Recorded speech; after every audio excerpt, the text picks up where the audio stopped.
25টি রাজনৈতিক দল out of 31 পিয়ারের পক্ষে, এবং আমি সেটা আপনাদের ইতিমধ্যে বলেছি যে কোয়ালিটি এবং কোয়ান্টিটির ব্যাপারে আমাদের পার্থক্য আছে।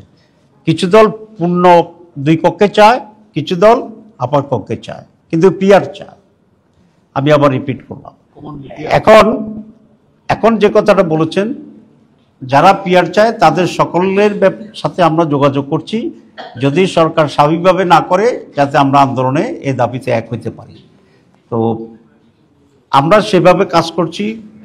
কতগুলো দল, যুগপথ, এসব বিষয়টি এখনো আমরা নির্ধারণ করিনি। যারাই এখন ইতিমধ্যেই এই নিয়ে কর্মসূচিতে একমত হয়েছেন, আমরা তাদের মতো করে প্রত্যেকে তার নিজ নিজ জায়গা থেকেই তারা কর্মসূচি করছে। এখনো এটাকে আমরা যুগপথ বলতে চাচ্ছি না, এটা সেরকম কোনো সিদ্ধান্ত সেরকম হয়নি। কিন্তু যেহেতু দাবি এক, প্রত্যেকে তার মতো করেই আন্দোলনে নামবে, বক্তব্য রাখবে, এটা প্রত্যেকটি দলের নিজ সাহিত্যিয়া। যুগপথ আন্দোলনটিও এখন আমরা সেভাবে মেনশন করছি না। যেহেতু দাবি একরকম, প্রত্যেকটি দল তার মতো করেই মাঠে কর্মসূচি দেবে বা দিচ্ছে। এখানে নির্বাচনী জোটের বিষয়টি এখানে আসছে না, এটা আরও সময়ের ব্যাপার, আমরা দেখছি।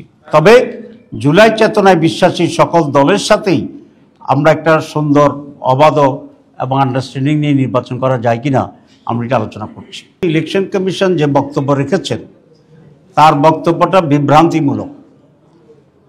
এই কারণে যে আমাদের সংবিধানে প্রতি 5 বছর পর নির্বাচন হবে এই কথাটি লেখা আছে, কিন্তু কোন পদ্ধতিতে নির্বাচন হবে এই কথাটি লেখা নাই। এখন আমরা অতীতে একটা পদ্ধতিতে নির্বাচন করে আসছি এবং সেই হিসাবে এবারও সেই পদ্ধতির কথা বলেছি, কিন্তু এবার যে নতুন করে আমরা পিয়ারের দাবি করেছি, সুতরাং এখানে 2টি পদ্ধতির এখানে প্রপোজাল, একটা ট্রেডিশনাল পদ্ধতি, একটা পিয়ার পদ্ধতি। সুতরাং ইলেকশন কমিশন যে কথা বলছে যে ট্রেডিশনাল পদ্ধতিতে নির্বাচন করা, এটাও সংবিধানে নেই। সুতরাং যেহেতু 2টা দাবি আছে, 2টা দাবি নিয়ে আলোচনা হওয়া উচিত, ইলেকশন কমিশন আলোচনা করা উচিত যারা এই দাবি করছে, এবং তারপরে একটা ফয়সালা হওয়া উচিত। এইটা নির্ধারণ না করে একতরফাভাবে আগের নিয়মে ইলেকশন কমিশনের রোডম্যাপ ঘোষণা করাটা একটি অন্যায় হয়েছে বলে আমরা মনে করি।